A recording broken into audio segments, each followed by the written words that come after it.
Every Nigerian must be instrumental to the growth and development of our nation through the use of innovative energy and idea to lead and initiate policies that will sustain the economy and enhance good governance. With all the financial turmoil facing the world, it has become pertinent for exchange of new ideas that will enhance good governance. Please subscribe to our channels, listen to our messages and engage with us. With your support, we can transform the lives of all Nigerians. Welcome to the Season 2 of the NASG Radio.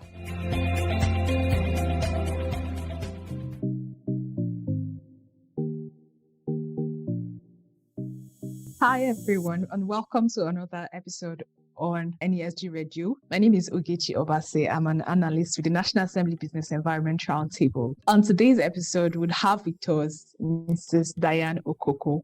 Mrs. Okoko is a notary public of Nigeria and an experienced arbitrator and legal practitioner with demonstrated practice experience. She is currently the principal partner of Marcus Okoko & Co. Mrs. Okoko is a member of the Institute of Directors and a fellow and approved faculty member of the Chartered Institute of Arbitrators, UK, Nigeria branch, as well as a fellow of the Institute of Construction Industry Arbitrators. She is also a registered capital market solicitor in Nigeria and a member of the Governing Council of Canada International Center for Arbitration and Mediation, GCAM. She is listed on the panels of Neutrals of Nigerian Communications Commission, Abuja Chamber of Commerce, and Industry Dispute Resolution Center, Cairo Regional Center for International Commercial Arbitration, Lagos Court of Arbitration, and Abuja Multi-Door Courthouse. She is severally sought after to provide insights and advice on company law and practice in her role as company secretary, legal advisor to several boards and governing councils, multinational companies, government agencies, etc. Mrs. Okoko is a recipient of several recognitions and awards. Inclusive of them are the Global Group Media CNBC NBC sponsored feature on Africa Women Rising series. 31 Women Creating a Positive Impact in Africa, Young Professional of the Year by the Women on Fire Foundation, Award of Excellence, which was bestowed on her by the Law Students Association of Nigeria, University of Abuja, Award of Excellence for contributions to development of the youth by Government Secondary School, Karshi, Abuja, All Students Association. Mrs. Okoko is an alumna of the Wharton Executive Education Program of the University of Pennsylvania in Strategy and Management for Competitive Advantage. Mrs. Okoko is also the thematic lead for the NASSBER Arbitration and Dispute Resolution thematic area. Welcome to this episode, Mrs. Okoko. Thank you, Ogechi, and I extend my gratitude to the NASG for the kind invitation and for having me here. Thank you very much, ma'am. I'm sure we'll have a very pleasant conversation with you today, and we'll tap into your wealth of knowledge. As I saw while reading your profile, you're very accomplished, if I may say so. Well done. Thanks, Ogechi. Thank you. All right, well, you have a very long history in the practice of arbitration. Can you tell us a little bit about that? How did you begin? And how did you get to where you are in terms of becoming a fellow of the Chartered Institute of Arbitrators? Okay, so my venture into arbitration was as a result of a conscious decision I took not to fully pursue the route of litigation when it comes to dispute resolution. And for me, it was as a result of what I had seen, during dispute resolution, the dispensation of justice, what the litigants, the parties faced, in terms of how long it took, how much of a snail speed there was. And in discovering arbitration and other forms of dispute resolution, I did realize that, certain kinds of disputes were better suited for ADR practice. And, I immediately told myself I was going to be one of the tools towards faster dispensation of justice, in the sense that if I had an option to advise on what route to take based on the kind of dispute, then I certainly would recommend arbitration or mediation rather than litigation. Because truth is, when parties are in dispute with each other, what is key is the dispute itself, not the parties, not the history. And most times, when it comes to businessmen, what they want really is to keep their eyes on the prize, the profitability. Now, we all know about time value of money, right? So the longer the dispute lasted, the more their profitabilities were eroded. And so ADR offered that route to a faster dispensation of justice, in my view. And you did ask about my getting to this point. I think it's a straightforward answer.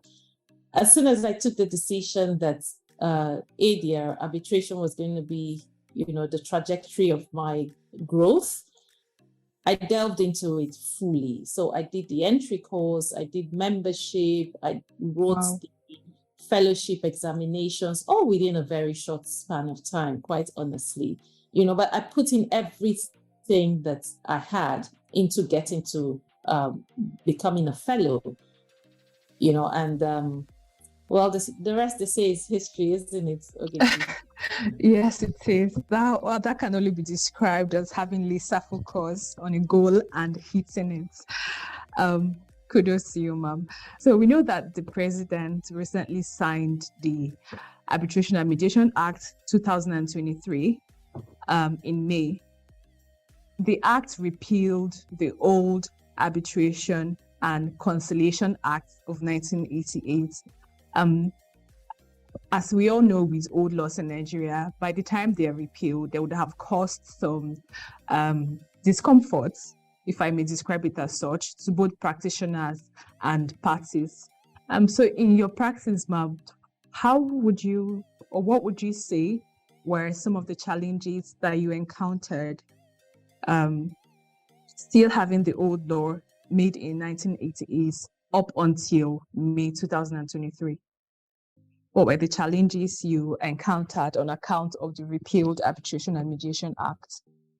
So generally, because we know that ADR is an evolving, area in Nigeria, and acceptance for it is still, awareness for the acceptance is still being galvanized, right? Yes. I'd say a major challenge that I encountered in the course of practice was as a result of the lack of awareness. That was one. And then secondly, a practical experience had to do with interim measures for protection. Because the tribunal in the old act was not empowered to grant these interim measures, recourse had to be had to courts.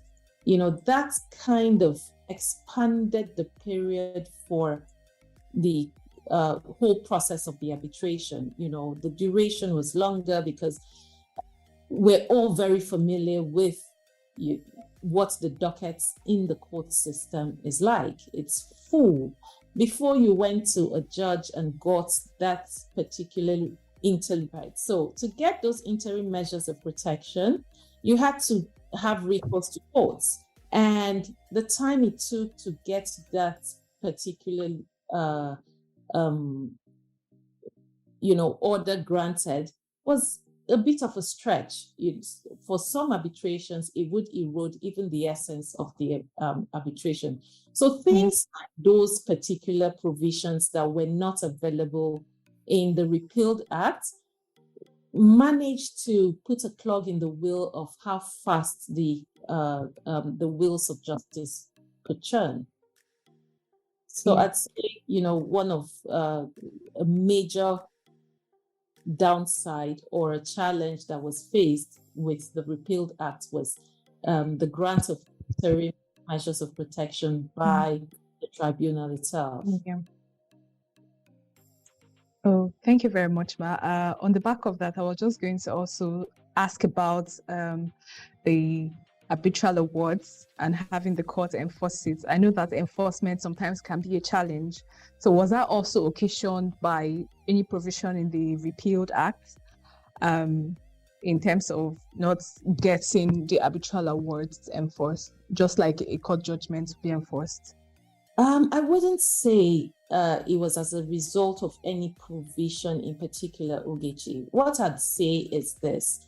First and foremost, the stakeholders within the arbitral landscape, right? So who are these stakeholders? Counsel, the parties themselves, the judiciary, you know, the acceptance that the an award had was not as cogent, or was not as the awards were not as highly looked at like a court judgment.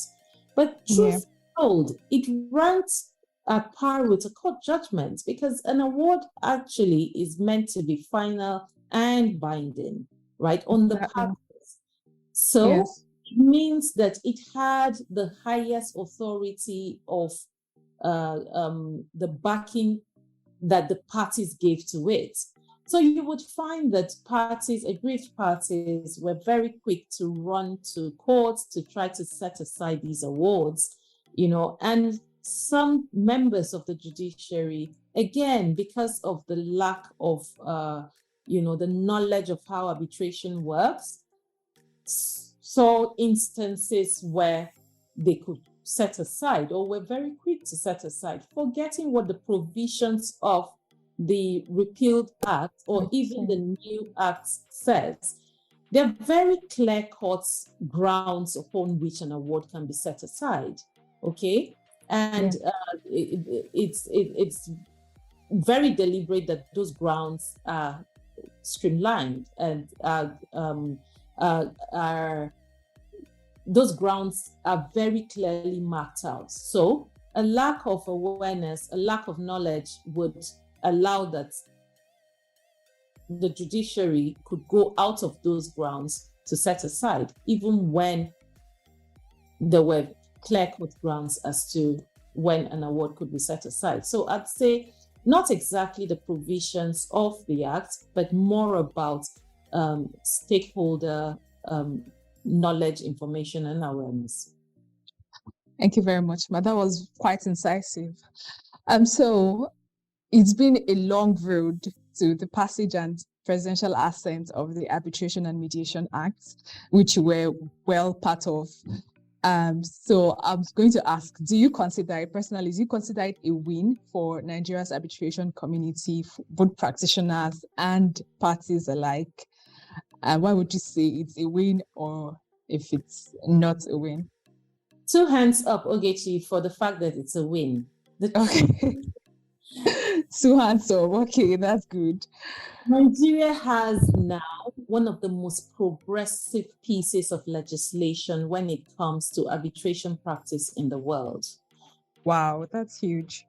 There are very, very few arbitration acts that can compare in substance with the Nigerian acts right now. You know, so, and the reason that this is not just a win for the arbitral community, but a win for the country as a whole is first and foremost, right? What do investors look at when they want to make an investment? They look at your judicial system. Beyond the viability of that particular investment, they look at your judicial system. In the event that there is a dispute, at what point is your judicial system going to be one that they can trust? In determining whether or not they can trust the judicial system, they are looking at what is the legal framework that judicial system rides on. So they look at the law, and if the law is not as progressive as they want it to be, then they're skeptical as to whether or not that ground is a fertile ground for investment. So it makes Nigeria, a more friendly seat, because if you realize that the arbitration law, which is the default dispute resolution mechanism for businesses, right, for investors, if the arbitration law is a progressive one, then one point checked on that checklist. Immediately that point is checked, then it instills investor confidence. The investors know that I can go here in the event that there is some dispute. There is a likelihood that the law is in my favor because of what the provisions of that law, what the provisions are. And ultimately, it would attract FDI. And at the end of the day, what every country is looking to do, investment-wise, is attract FDI, isn't it? So I'd say, this is a win for the country, definitely. Yes, it sounds like a long list of wins, and I feel like if I didn't, or maybe if we're not going to move on to the next questions, you probably have a long list of items you would reel out from the Act as the positives. So I was just going to ask, so for you, what are the most innovative provisions in the Act? What are the most novel and provisions in the Act that mark a huge difference from what is obtainable in the repealed Act and in other climes? So this is a very good question. And if I were just going to give a one-line response, I would say everything is novel, but that will not be an answer you're looking for. So let's talk about certain specifics, right, as to novelty. First and foremost, arbitrator immunity, right? Okay. Arbitrator immunity in the Act is something that will not only help the efficiency of the arbitral process in this country, but will also give, confidence to arbitrators and the tribunal to actually do the work it has been set out to do within the professionalism that the tribunal knows to employ. Why do I say this? So the bedrock of arbitration, one of the bedrocks rather, is equal opportunity for parties to present their cases, right? Equality and fairness, okay? Now, to what extent can equality and fairness be expanded? Because the arbitrator most times thinks about how far can I go to demonstrate equality and fairness, and at what point will a party, especially an aggrieved losing party, pick on that to try to set aside the award. So you find a lot of due diligence, due procedure paranoia, and then you see due process paranoia go stretches and stretches and stretches because the arbitrator says, well, the parties want this, I will go ahead. So it doesn't give the arbitrator that much control as the arbitrator could have had. So at this point where the arbitrator knows, look, I have the immunity against being sued, just like the judge enjoys when the judge is sitting over a case and is performing within the ambit of his limits of their professional duties.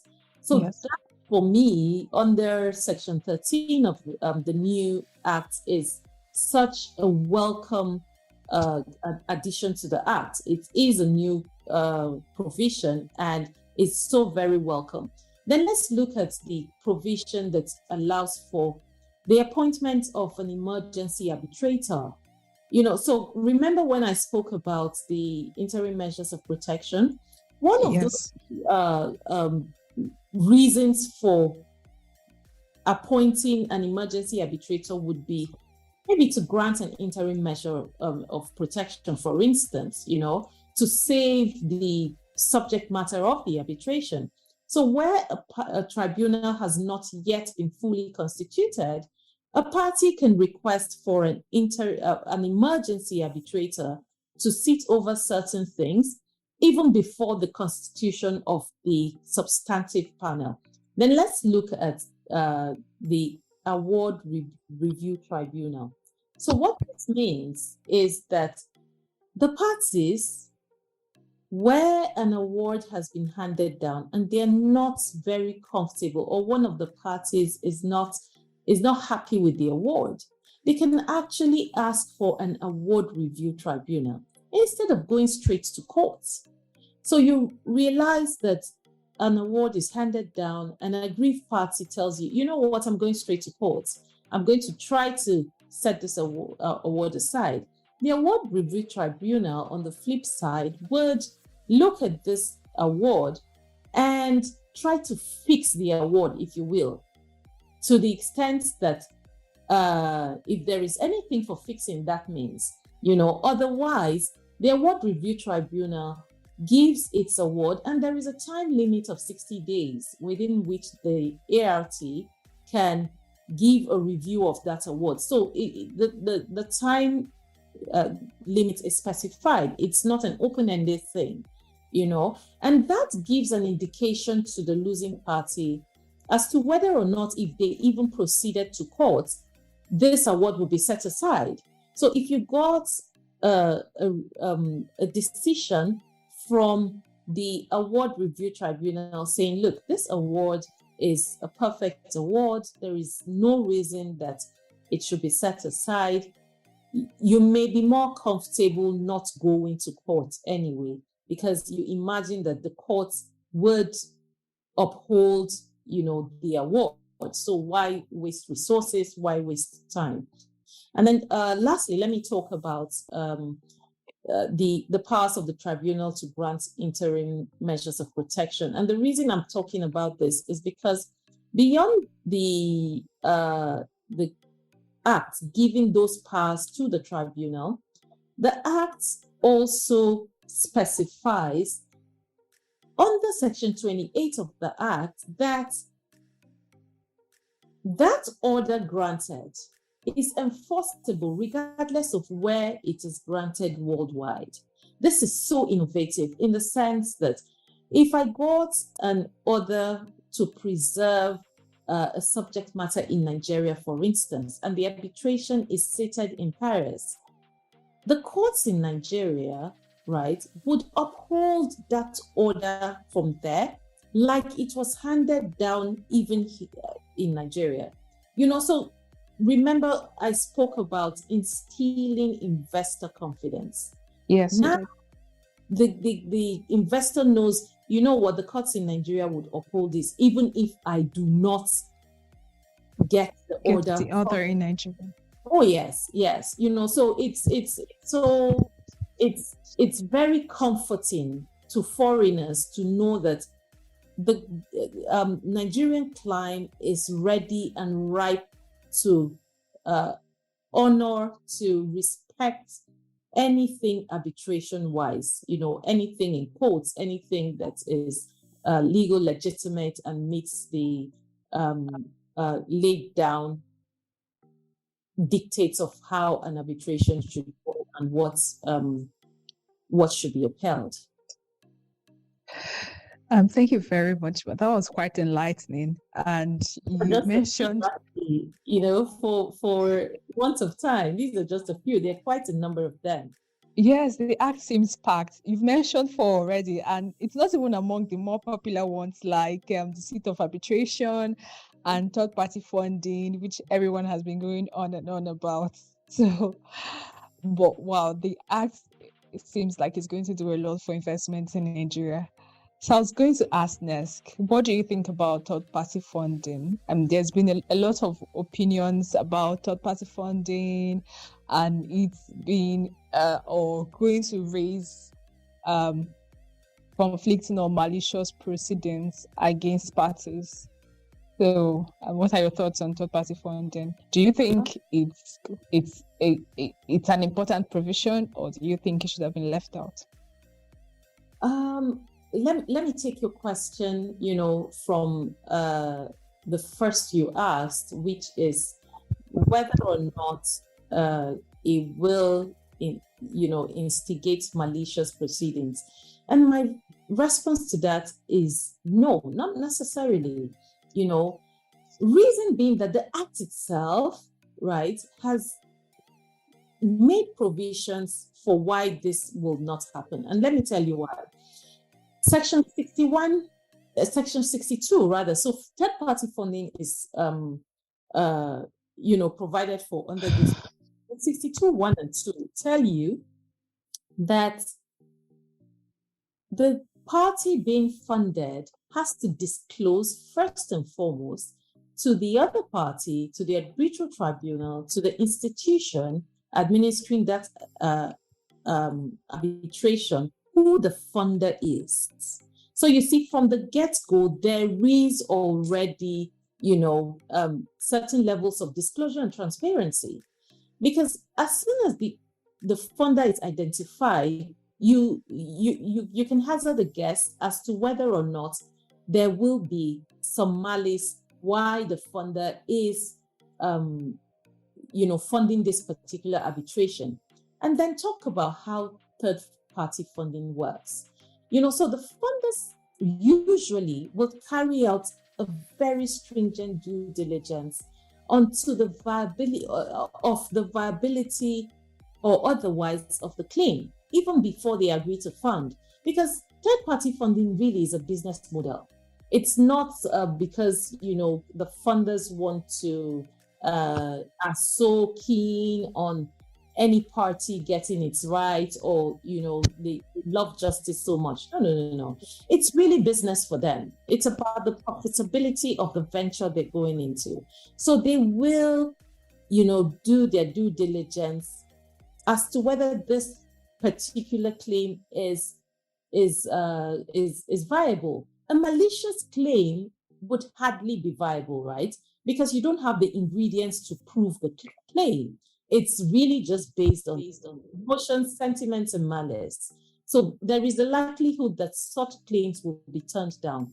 So quite honestly, I do not imagine that this will,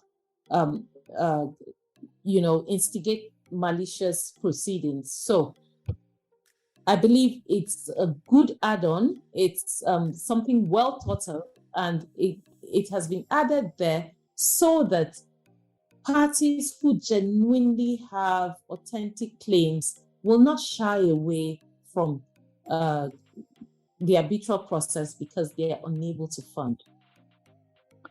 Thank you very much, Ma. Just on the back of your response, I was going to ask, so can the arbitral panel, do they have the authority to turn down a funder? You mentioned that it can be it's a business model. Does it also mean that persons who have no interest in the case, apart from the financial outputs, can fund an arbitration just for the sake of taking part in the award? And can the arbitral panel refuse their request to fund an arbitration award? Okay, so two questions in one. The first, yes, mostly your third-party funders are people who have no interest. People who have no, legal ties to the arbitration. Okay. So they're mostly independent organizations that have the job to just fund. They're probably akin to a bank where you go to borrow money. Okay. Okay. So all they do is just fund, and then there's an agreement as to what is paid back to them from the proceeds of the arbitration. This is the reason I tell you that they will do their due diligence, quite honestly, and it is very, very thorough. They delve deep down into the merits of the case, check to see whether or not they're just, putting their monies down the drain, or there is the chance of winning. And there are some third-party funders that tell you that when they have done their due diligence, there is a threshold. Even if they think that, there is the likelihood of a win, if that likelihood on their scale doesn't get to a certain percentage, they will still not fund. So some have, they have to have at least a 70% or an 80% chance of a win before they can fund. Right? Yeah, that's true. Yeah. Yes. So the second question, whether or not the tribunal can turn down, in my experience, no. Okay. All right. They do not have the authority. Oh, yes. Except, of course, there is a link, right, between a third-party funder and a member of the tribunal. Okay. So remember that there is the duty of disclosure in arbitration, where the tribunal has to disclose certain levels of relationship. So if that relationship were too close to the tribunal, then upon the disclosure, naturally you would find that the other party says, no. At this point, I will challenge this arbitrator and ask that the arbitrator step down because of the proximity of the relationship. Yeah, sure. Thank you very much, Bob. So this act sounds like a knight in shining armor, if I may call it that, that has come to save the arbitration in Nigeria. So I was going to now ask, as good as the act sounds, and we know that law is dynamic, it changes as society progresses and innovations happen. So are there still areas of improvement that exist in the act? And would it be a problem in the near future? So I think you've, kind of answered your own question. Because society is dynamic, there is the need, regardless of how beautiful the act is today, it may not serve the need or, adequately serve the need of the arbitral community in the next 30 years, right? So this is the reason that every law, regardless of how beautiful, how nice, how apt it is for the time, needs to be reviewed, right? But let me talk a little about how this act can serve us, especially in Nigeria, and serve us to the maximum. And I'll go back to awareness. A lot of awareness needs to be created within the whole value chain, right? Every stakeholder needs to be educated on their role in the implementation of this act. Counsel needs to be trained. They need to be taught. They need to be educated. Because truth is, regardless of how good you are as a lawyer, if you're a litigation lawyer, you need to learn how to be an arbitration lawyer, because they're two different ball games entirely, right? The judiciary needs to be educated. Awareness needs to be created there. And then the users of the arbitration process, the parties. It is our duty as, the promoters of this act to talk to the parties, to let them know what entails. Because let me speak as a lawyer now. You did introduce me as a lawyer, right? Yes, ma'am, I did. So I can speak as a lawyer now. Yes, feel free. What am I selling? The one thing I have to sell is trust. Yeah. My clients need to trust me. When they trust me, because that's the only thing I can sell. We don't have products to sell. The only thing we sell as lawyers, is trust. As soon as our clients trust us, there's nothing they will not take from us. So where I am not aware of the provisions of, how beautiful a legislation is that is available to help my clients, how can I advise them, right? So a lot, I say this without any, without ambiguity, a lot lies on the shoulders of the arbitrators themselves, counsel in arbitration, right? Because most times counsel in arbitration are the same counsel who are the drafters of this contract, who are the advisors of the parties that come to arbitration. A lot lies on our shoulders. We need to do so much awareness creation. We need to do a lot of stakeholder education. Thank you very much, Ma. And you've answered my next question even before I got a chance to ask it. I was going to ask about the implementation of the Act and what steps are being taken to ensure that the Act is properly implemented, which you've gone ahead to speak about awareness, which I think is a very big point, because without awareness, people are not unaware of the content of the Act and what role they have to play in its implementation. So are there any words left on implementation of the Act?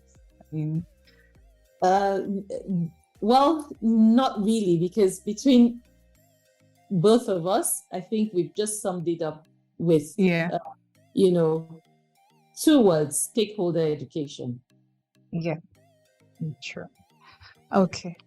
My next question is around the arbitration process.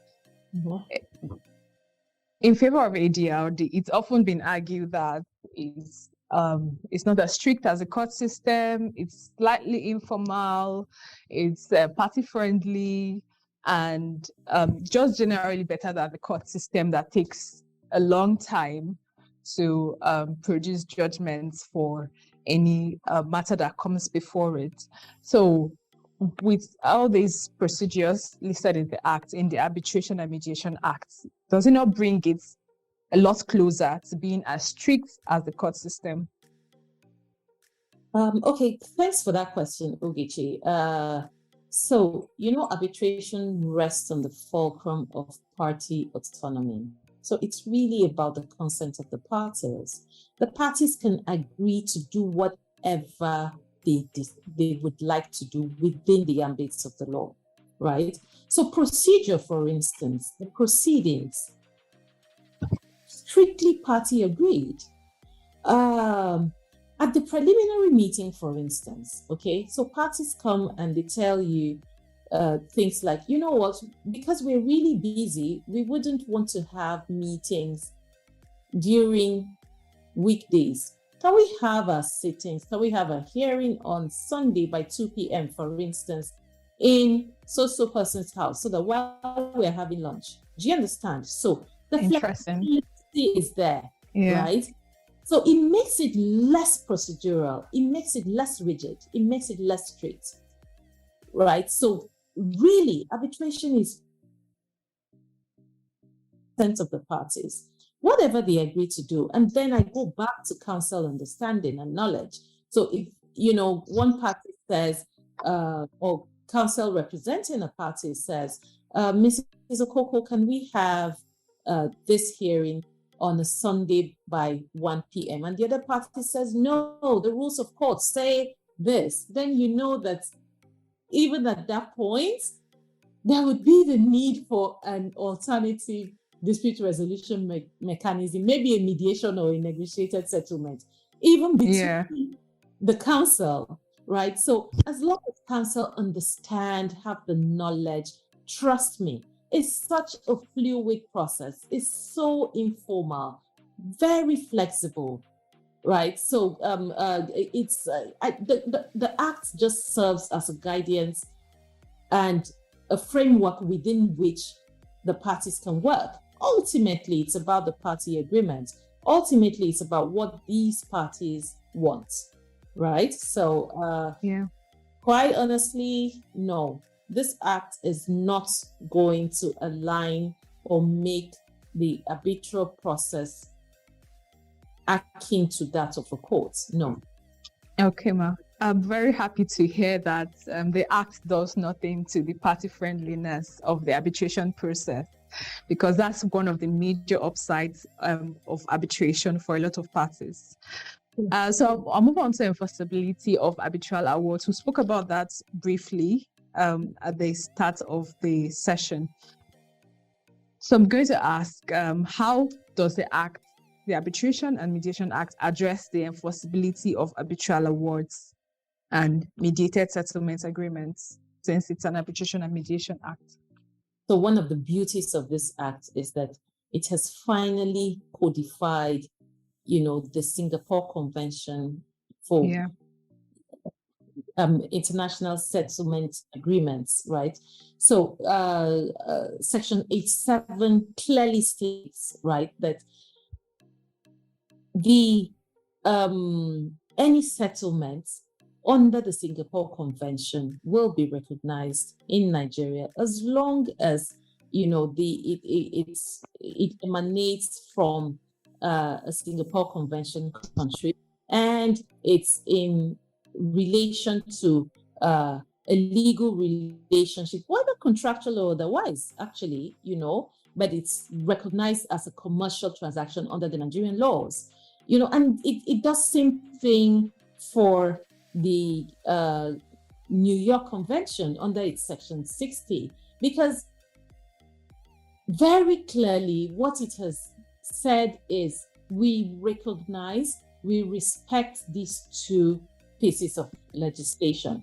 That's very progressive, because for the first time, especially for mediation, it has laid down very clear provisions as to, the practice of mediation in Nigeria. So I dare say that, quite honestly, you would find a tilt towards mediation, even away from maybe arbitration, and especially from litigation. Because now there are guidelines, now there are provisions that are there within the law, sacrosanct, that parties can follow, and know that it becomes binding. The thing, Ogechi, is as long as the thing is reduced into writing, parties are better suited to follow. They respect better when they see things in writing than when they imagine, regardless of what the agreement is, something has not been reduced into writing. So now that it's very clearly within the law, I am very optimistic that we would find a lot more mediations taking place in Nigeria, and then a lot more awards being upheld because of the codification of the New York Convention. Yes, I join my faith with yours and hope that would be the case. I'm not so sure it's a faith thing. I think it's an analysis of the trends. So if you did a trend analysis, you would find that this is how things work. Once there is that recognition in writing, there's more confidence, there's more backing given to a particular kind of thing. So, and I think our arbitral community is on its toes now. It's doing a lot.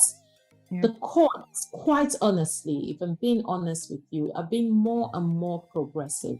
And I will give kudos to institutions such as the Chartered Institute of Arbitrators for the kind of trainings that they're giving to the judiciary in particular.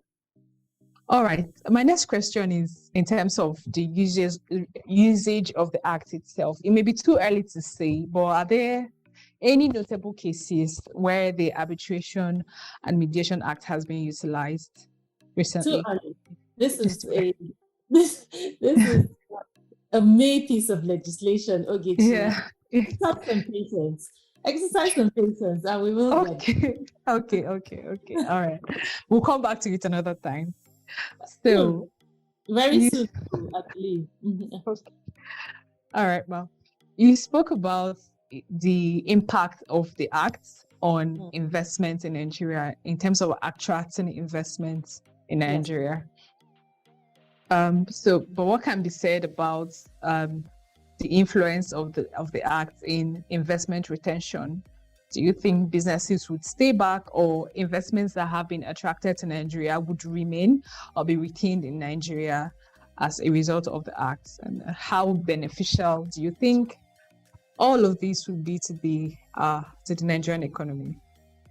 Okay, so you know that default for Nigeria when it comes to investment disputes is ISDS, dispute resolution mechanism, investor state disputes settlement mechanism, right? So because legislation such as the NIPC Act put it there as an automatic default mechanism, right? Yeah. So dispute resolution mechanism when it comes to foreign investments is under ISDS. Now, with us being signatories to AFTA, you know, it now puts a tilt.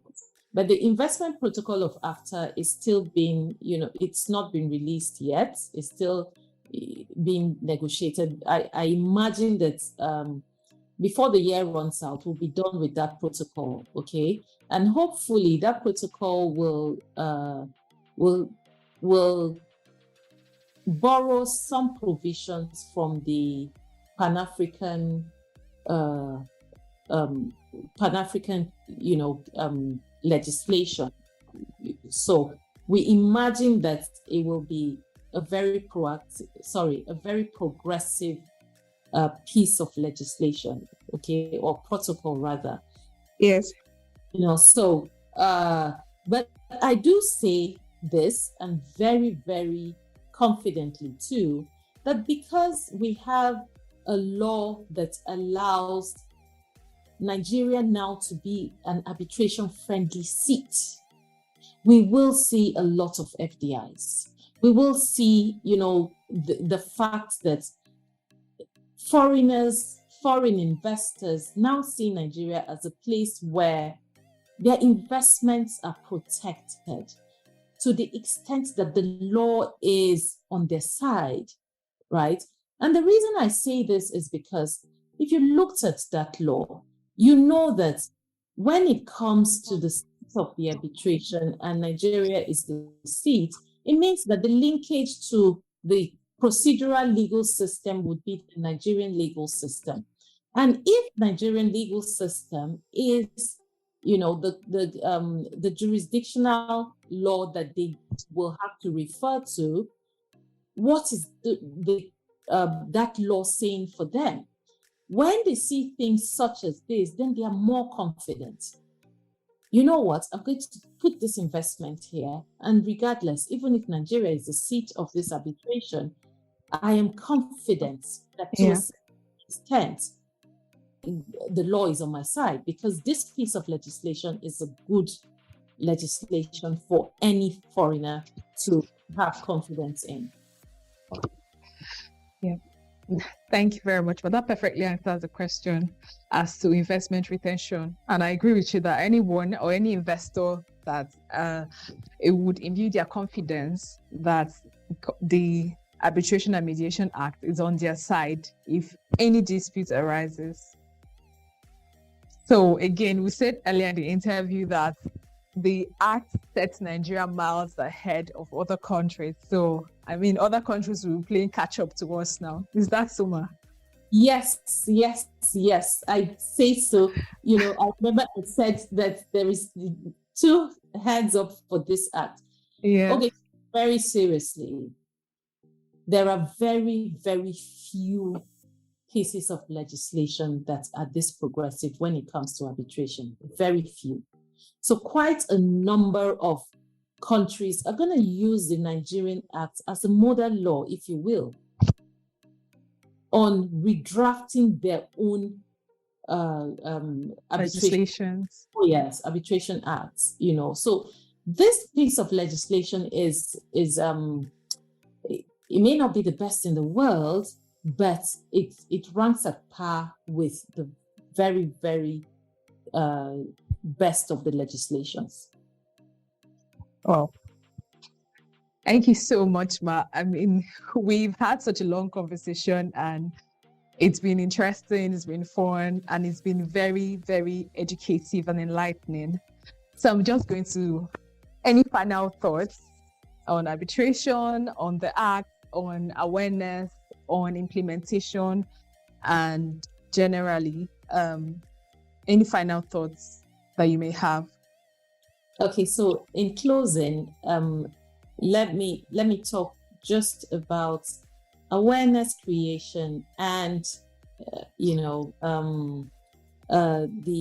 arbitral community in general. So for awareness, we all must have our hands on deck, quite honestly, every single one of us, inclusive the NASG.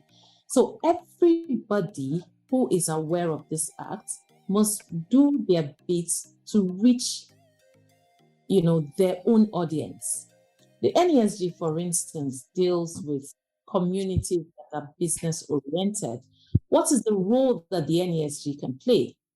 The NASG can create awareness by putting the users this process in the same room, having talks with them as to conduct and embrace and how they can embrace this act. Truth is, if we all are on the same page as to, what this act can do for Nigeria, the fact that, arbitration is not in competition with litigation, rather, it's a complementary service it provides. If all were in courts, at what point will disputes be resolved? It means that half of the country will probably have to apply to be judges, right? Because of amount of cases that will be heard. So NASG can play its role. Lawyers need to be really fully on board with it. And I dare say, as soon as the lawyers are on board, parties are almost automatically on board because the parties will listen to their lawyers, right? That's one. For the arbitration community, we must uphold the highest levels of integrity, the highest professionalism when it comes to the industry, so that we can rank at par with the topmost arbitrators worldwide. Because I know without a doubt that we have very good crop of arbitrators, counsel in arbitration in Nigeria, right? But we need to be seen and known for this. So, counsel in arbitration, integrity, integrity, integrity. It's not every single award you must rush to court to try to set aside. There are awards that are most of the awards are perfectly written. The rationale for these awards are top-notch. Do not rush to court because you need to prove to your client that you are doing their bidding, right? And then just prolonging the process. Arbitrators must have the highest level of integrity, competence, expertise, to compete very favorably with their counterparts around the world. We are doing this very well. We have the expertise. We have very competent arbitrators, and we're amongst some of the best in the world. So we need to show the world and let the world know that the work has been put in to get the act out. Let's now use the act and work with the act. Thank you very much, Matt, for your final thoughts, which were equally loaded. And again, thank you for joining us on today's session on the NASG Radio. It was a pleasure having you here with us. And thank you to our listeners for sticking with us to the end. Mrs. Okoko, like I mentioned earlier, is a fellow of the Chartered Institute of Arbitrators and the NASSBER Thematic Lead on Arbitration and Dispute Resolution. Thank you once again, ma'am, and enjoy the rest of your day.